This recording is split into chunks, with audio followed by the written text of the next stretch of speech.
আসসালামু আলাইকুম রহমতুল্লাহ। বন্ধুরা দেখেন, এই যে একটা পেঁপে গাছ, আলহামদুলিল্লাহ কত বড় হয়েছে।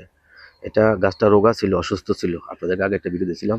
পাতাগুলো নষ্ট হয়ে গেছিল, তো যাই হোক আমি পাতাগুলো সব সেটে ফেলছি, সেটে ফেলে আপনাদেরকে একটা ভিডিও দিয়েছিলাম। এই যে দেখেন, এই পর্যন্ত সেটে ফেলছিলাম, এই যে এই পর্যন্ত। তো যাক আলহামদুলিল্লাহ, এখন দেখেন এই মাটিগুলো উর্বর করে দিচ্ছি, কিছু জৈব সার দিয়ে গেছিলাম কিছুদিন আগে পরিষ্কার করে। এখন আলহামদুলিল্লাহ গাছটা দেখা যাইতেছে সুন্দর হয়েছে। এই যে দেখেন আপনারা, জানি না আপনাদের কাছে কেমন লাগে, সুন্দর ফুল ফলও আসছে।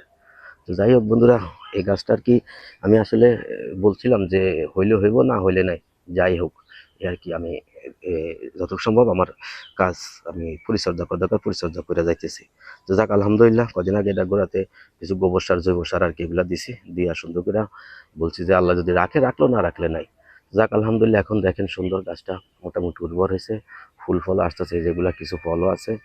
আর এই যে দেখেন, তো এটার উপর থেকে নিচে পর্যন্ত যে কিছু জায়গা এখানে কিছু ডালফালা ছিল, এগুলো আমি নিজে থেকে পরিষ্কার করে ফেলাইছিলাম, যেহেতু গাছটা একটু দুর্বল ছিল, অসুস্থ, পাতাগুলো সব লাল হয়ে গেছিল। আমি অবশ্যই এখন পর্যন্ত কোনো এখানে কেমিক্যাল ব্যবহার করি না। পাতাগুলো লাল হওয়ার পরও আমি মাটিগুলো উর্বর করে জৈব সার দিয়ে গেছিলাম সুন্দর করে। এই যে দেখেন, আর হলো এই সুন্দর ফুল ফল আসছে। তো ঠিক আছে বন্ধুরা, এই জন্য আর কি গাছটা আলহামদুলিল্লাহ বড় হয়েছে, দেখা যাক কি হয় ফুল ফল। এটা আমার একটা চেষ্টা আর কি, আমি দেখি কি হয়। তো এই জন্য আর কি আপনাদেরকে ভিডিও দিলাম। গাছ আসলে একটু পরিচর্যা করলে এটা কখনো বেইমানি করে না। কারণ আপনি দেখেন, এই গাছটা আমি আগে ভিডিও দিচ্ছি, গাছটা একেবারে মরার অবস্থা ছিল, পাতাগুলো লাল হয়ে গেছে, পড়ে গেছে। আমি সব পাতাগুলো কেটে মোটামুটি সাফা করে রাখছিলাম।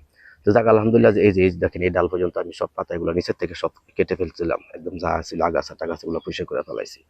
যাক আলহামদুলিল্লাহ, এখন উপর দিয়ে দেখা যাইতেছে সুন্দর হয়েছে আছে। এই যে দেখেন, কোনো পোকা নাই, মাকড় নাই, পাতাগুলো খুব সুন্দর উর্বর। পাশাপাশি এই যে দেখেন, এটা প্রথম ফল দিয়েছিল আর কি। যাই হোক, পরে মাঝখান দিয়ে যে নষ্ট ছিল, এখন আবার এই যে নতুন করে সুন্দর ফুল ফল আসছে। তো দেখা যাক বন্ধুরা কি হয়, অবশ্যই আপনাদেরকে জানাবো। আজকের মতো রাখি, আল্লাহ হাফিজ।